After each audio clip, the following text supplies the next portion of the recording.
کے دیکھو لغت کے ائمہ نے سراج کے دو معنی لکھے.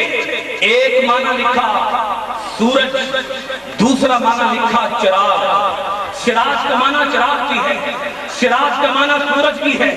اللہ نے اپنے محبوب کو شمسن منیرا نہیں کہا، صرف شمسن منیرا نہیں کہا، صرف مصباحن منیرا بھی نہیں کہا. اگر اللہ اپنے محبوب کو چمکا دینے والا سورج کہہ دیتا تو بھائی سورج کی ضرورت تو صرف دن کو ہوتی ہے، سورج رات کو روشن بولیے سورج رات کو روشن نہیں کرتا.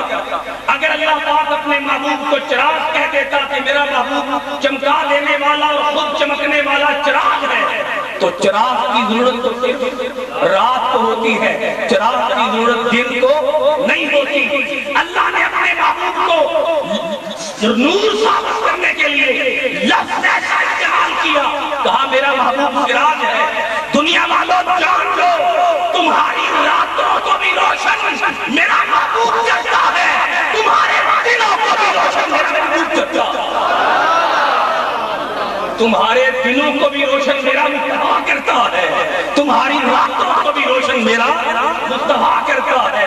دن کو انہی سے روشنی، شب کو انہی سے چاندنی. علماء توجہ فرمائیں، دن کو انہی سے روشنی، شب کو انہی سے چاندنی. سچ تو یہی ہے روئے یا شمس بھی ہے.